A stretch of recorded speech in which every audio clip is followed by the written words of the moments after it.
আসসালামু আলাইকুম প্রিয় দর্শক, আপনাদের অনেক অনেক শুভেচ্ছা জানাচ্ছি ডাক্তার আরিফ ফিটনেস সেন্টারের পক্ষ থেকে। আমি doctor Ariful Islam, assistant professor, জাতীয় অর্থোপেডিক হাসপাতাল ও পুনর্বাসন প্রতিষ্ঠানে কর্মরত আছি। আমি একজন সম্মানিত পেশেন্টের রিভিউ নিয়ে হাজির হয়েছি।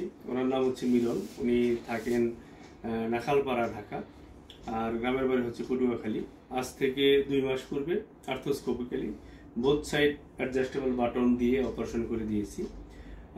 উনি কীভাবে এই ইনজুরিতে পড়েছিল এবং এখন উনি কেমন আছে আমরা বিস্তারিত ওনার কাছে শুনবো। আজ থেকে 2 মাস আগে আর্থোস্কোপিক্যালি হাঁটুর এসিএল লিগামেন্ট যেটা সেটা রিকনস্ট্রাকশন করে দিয়েছি।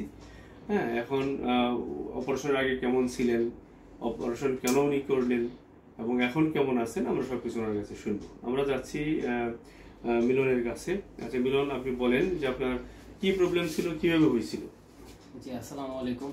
আমি 2018 সালে ফুটবল খেলতে গিয়ে আমার প্রবলেমটা হয়েছে। তখন আমি অতটা গুরুত্ব সহকারে দেখি নাই। তারপরে আপনার খেলাধুলা রেগুলারই ছিল। তো খেলতে খেলতে আমার পা টুইস্ট করতো স্যার। তো টুইস্ট করলে তখন আমি ওরকম ডাক্তার দেখাইনি। তো 2018 শেষে ছিল, এটা 19-এর দিকে ডাক্তার দেখাইছি। ডাক্তাররা বলছে যে সমস্যা নেই, এটা হয়তো বা পা মচকায় গেছিল, হয়তো এই ব্যথার কারণে হয়েছে। তখন আমাকে এক্সরে দিছিল, এক্সরেও করাইছি, এক্সরেতে কোনো প্রবলেম ধরা পড়েনি।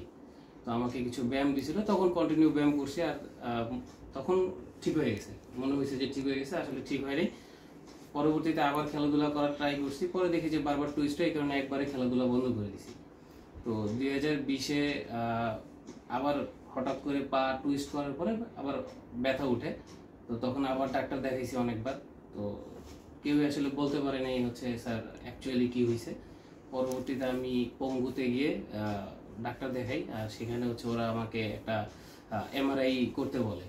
আমি ওইখানে এমআরআই করাই। তো ওরা আমাকে রিপোর্টে দিছে পার্শিয়াল টেয়ার অফ এসিএল, মানে 50% হয়তো বা ছিঁড়ে গেছে বা ঝুলে আছে, এরকম কিছু একটা।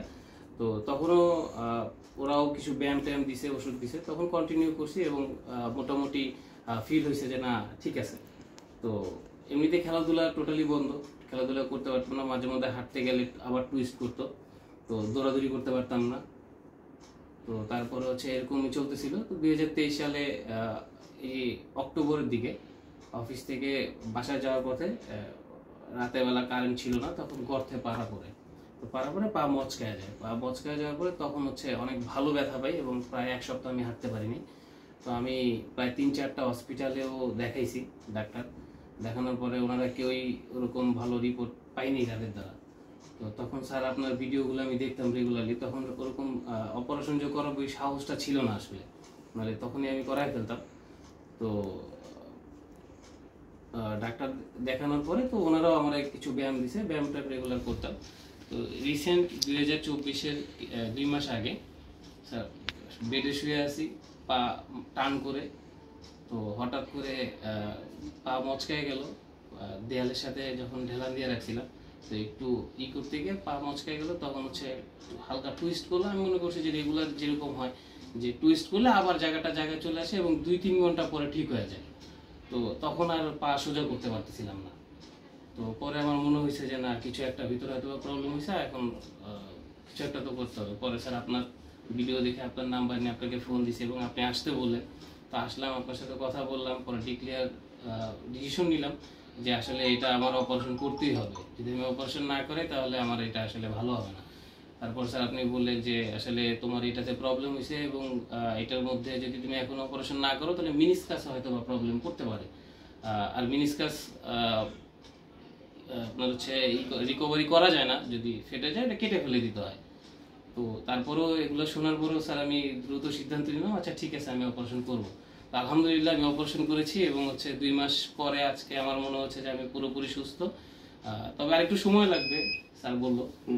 পুরোপুরি ফিট, এটা মাসেল পাওয়ার বাড়াইতে হবে। আর মিলন যে কথাটা বললো যে হাঁটু টুইস্ট হয়, ঘুরে যায়, পার্শিয়াল টিয়ারে কখনোই হাঁটু টুইস্ট হবে না বা ঘুরে যাবে না। এটা যদি কমপ্লিট টিয়ার হয় তখনই একমাত্র টুইস্ট হবে বা ঘুরে যাবে। তাই লিগামেন্ট ইনজুরি যাদের আছে, যদি দেখেন যে হাঁটু সরে যায়, ঘুরে যায়, আপনাকে ব্যালেন্স দিচ্ছে না, বুঝতে হবে এটা আসলে পুরোপুরি সেরা। আর উনি যেটা বললো যে পা পুরো সোজা করতে পারছে না, এটা কিন্তু বাকেট হ্যান্ডেল টিয়ারে মিনিসকাসে কিন্তু এই প্রবলেমটা হয়। তো এই যে আপনার 2 মাস হলো, 2 মাসে এখন হাঁটা চলা কেমন আপনার? স্যার হাঁটা চলা স্বাভাবিক। এখান তো হাঁটা চলা হ্যাঁ, আমরা কিন্তু দেখতে পাচ্ছি মিলন কিন্তু মানে অনেক স্মার্টলি হাঁটতেছে। এখানে কিন্তু আসলে কোনো রকম তার জড়তা নেই। হ্যাঁ, বসেন,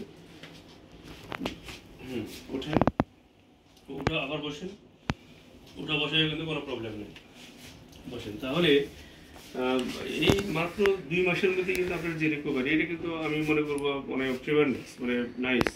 এই জন্যই যে 2 মাসের মধ্যে এত সুন্দর স্মুথলি হাঁটা চলা, এটা কিন্তু আপনারও আমি বলবো যে এখানে অবদান অনেক বেশি। কারণ অপারেশন শুধু করে দিলেই হবে না, অপারেশন পরবর্তী যে ব্যায়ামগুলো, যে ফলোআপগুলো ঠিক মতো না করলে কিন্তু আসলে অপারেশনের ভালো রেজাল্ট আসে না।